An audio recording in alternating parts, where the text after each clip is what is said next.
శ్రీ గురుభ్యో నమః. శ్రీమాత్రే నమః. మా భక్తి టీవీని ప్రోత్సహిస్తున్నటువంటి మా ప్రేక్షకులందరికీ ధన్యవాదాలు తెలియజేస్తూ 19 జనవరి నుంచి 25 జనవరి వరకు గల కాలానికి రాశి ఫలితాలు ఎలా ఉన్నాయి తెలియచెప్పుకుందాము. ముందుగా గ్రహస్థితులు. వృషభ రాశిలో వక్రించిన గురువు గారు ఉన్నారు. అలాగే కర్కాటక రాశిలో వక్రించి నీచలో ఉన్నటువంటి కుజుడు, కన్య రాశిలో చంద్రకేతువులు, ధనస్సు రాశిలో బుధుడు, మకర రాశిలో రవి గారు, ఇక శని శుక్రులు ఇద్దరూ కూడా కుంభరాశిలో, మీన రాశిలో రాహువు సంచారం చేస్తూ ఉండగా వారాంతానికి వెళ్ళేటప్పటికీ చంద్రుని యొక్క స్థితి నీచలోకి వచ్చి ఉన్నది. అలాగే బుధుని యొక్క స్థితి మకర రాశిలోకి వచ్చి ఉన్నది. ఈ రకాలైనటువంటి మార్పులు జరుగుతూ గురువుగారి వక్రము విడిపోయింది. అలాగే కుజుడు వెనక రాశిలోకి వక్రించి సంచారం చేస్తూ ఉన్నారు కాబట్టి మిథున రాశిలోకి వెళ్ళి ఉన్నారు. గ్రహస్థితులు ఈ విధంగా ఉండగా ముఖ్యంగా చెప్పుకోదగినది ఒక మార్పు ఉంది. అది ఏమిటి అంటే గురువు గారి వక్రత వీడింది. గురుస్థానంలో ఉన్న వారికి ఇబ్బందులు తొలగిపోతాయి. ఇది చాలా చాలా చెప్పదగినటువంటి ముఖ్య సూచన. వారు ఏ రంగానికి సంబంధించిన వారైనా కావచ్చు, గురుస్థానంలో ఉన్నవారు టీం లీడర్స్ దగ్గర నుంచి, ఉపాధ్యాయుల దగ్గర నుంచి, మఠాధిపతులు పీఠాధిపతులు దగ్గర నుంచి, సమాజానికి హితవు బోధించే వారి దగ్గర నుంచి, మంచి మంచి ఉపన్యాసకులు ఉన్నారు కదా మనకి చాలా మంది, అలాంటి వారికి సంబంధించి ఇలాగా ఏ రంగంలో అయినా సరే ఒక గురుస్థానంలో ఉన్న వారికి మంచి రోజులు అని చెప్పచ్చు. అలాగే కుజుని యొక్క స్థితి కూడా నీచ నుంచి రాశి మారి మిథున రాశిలోకి వెళ్ళారు. ఆయన ఎలాగో వక్రంలో ఉన్నారు కాబట్టి వెనక రాశికి వెళ్ళారు. దీనివల్ల కుజుని యొక్క దృష్టి 4వ దృష్టి కేతువు మీద పడుతూ, 7వ దృష్టి ధనుసు రాశి మీద పడుతూ, 8వ దృష్టి రవి బుధుల మీద పడుతోంది. ఇది అంత పూర్తిగా ఇబ్బందికరమైనటువంటి వ్యవహారం అయితే కాదు. మనకి కుజుడు నీచలో ఉన్నంత వరకు, అంటే ఈ వారం ప్రారంభంలో వరకు కుజుని దృష్టి ఇక్కడ రవి గారి మీద పడుతూ శని శుక్రుల మీద పడుతోంది. ఎప్పుడైతే శని గారి మీద పడుతోందో, శుక్రుడు అంటే ఒక నెల రోజుల సంచారమే కాబట్టి ఏమీ ఇబ్బంది ఉండదు అని నేను చెప్పను. ఇబ్బంది ఉన్నప్పటికీ ఒక నెల రోజుల కాలమే కాబట్టి త్వరగా ఇబ్బందికరమైన పరిస్థితులని అధిగమించడానికి సమయం సరిపోతుంది. కానీ శనిగారు అలా కాదు. ఆయన ఇంకా మార్చి 31వ తేదీ వరకు రాశి మారట్లేదు. మరి ఈ కుజుని యొక్క స్తంభన జరుగుతూ ఉన్న కారణం చేత కుజుని యొక్క దృష్టి ఎప్పుడైతే శనిగారి మీద పడుతుందో విపరీతమైనటువంటి అనర్థాలకి దారి తీసేటటువంటి పరిస్థితులు ఉంటాయి. మనం అవన్నీ ప్రత్యేకంగా ఒక ఎపిసోడ్ చేసుకున్నాం కూడా. ఇప్పుడు ఆ అనర్థాల నుంచి కాస్త ఉపశమనం కలుగుతోంది ప్రజలకి. కుజుని యొక్క మార్పు మిథున రాశిలోకి వెళ్ళిపోతూ ఉన్న కారణం చేత, కుజుని యొక్క దృష్టి శనిగారి మీద లేకుండా ఉన్న కారణం చేత ఇప్పటి వరకు కుజస్తంభన వల్ల ఏర్పడినటువంటి పరిస్థితులు, అలాగే శనిగారి మీద దృష్టి పడుతూ ఉన్నటువంటి ఈ విపత్కర పరిస్థితులు ఏవైతే ఇప్పటి వరకు ఏర్పడి ఉన్నాయో, చాలా మంది జీవితాలలో సందిగ్ధమైన వాతావరణం ఏర్పడి ఉందో అవన్నీ కూడా ఉపశమింపబడతాయి అని చెప్పి తెలియచేస్తూ ఉన్నాను. ఇది చాలా అదృష్టవంతమైనటువంటి విషయం. కనీసం ఇప్పటికైనా మనం బయటకు వచ్చాం. కానీ మళ్ళీ రాశి కూడా మారుతారు.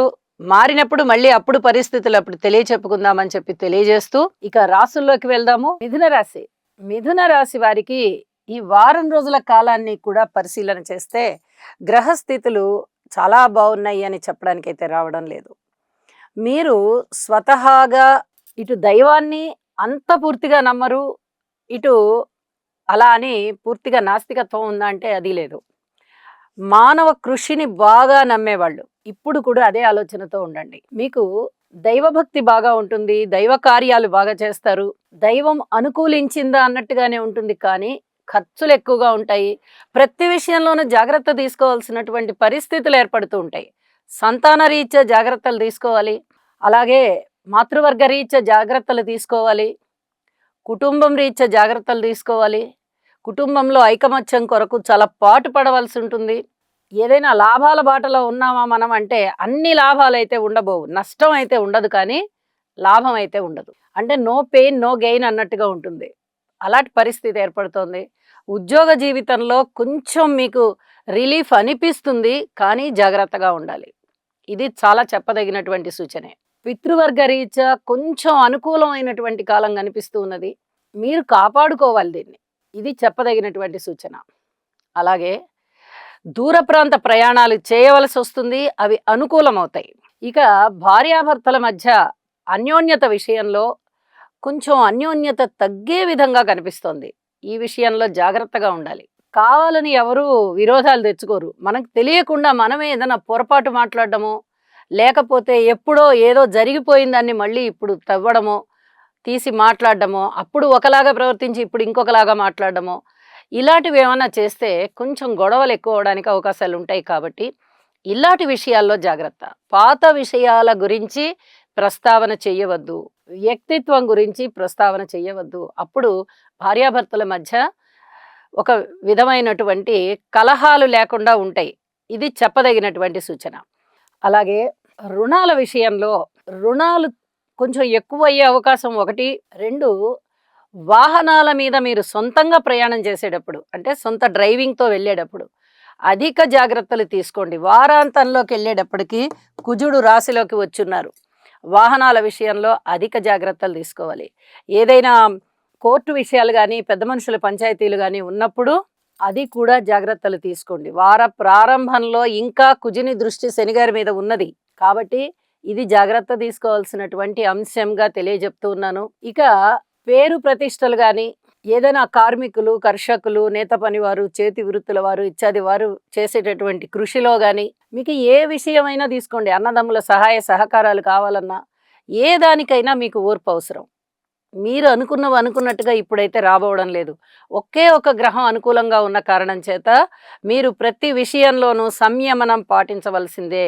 ఇది చాలా చాలా చెప్పదగినటువంటి సూచనగా తెలియజేస్తూ నవగ్రహ స్తోత్ర పారాయణాలు చేయండి. దైవాన్ని నమ్మండి. ఇది తప్పనిసరిగా చేయవలసినటువంటి పరిహారం. ఇలా చేసినట్లయితే మానసికమైన ప్రశాంతత ఉంటుంది. అంతకన్నా వేరే ఇంకేం జరగదు. ఏదైనా చెడు జరుగుతున్నా కూడా అది కాస్త పక్కకెళ్ళిపోయి తర్వాత ఎప్పుడు జరిగేటటువంటి పరిస్థితులు ఉంటాయి. కాబట్టి దైవాన్ని బలంగా నమ్మండి. దైవ పూజ చెయ్యండి. కృషిని బాగా నమ్మేవారు కాబట్టి ప్రతి విషయంలోనూ సంయమనం పాటించండి. ఆ విషయంలో కృషి చేయండి. ప్రశాంత జీవితం ఉంటుంది అని చెప్పి తెలియజేస్తూ శుభం. శని గ్రహం యొక్క అనుకూలత కొరకు నీలాంజన సమాభాసం రవిపుత్రం యమాగ్రజం ఛాయామార్తాండ సంభూతం తం నమామి శనైశ్చరం. ఓం క్రాం క్రీం క్రౌం సహ శనయే నమః.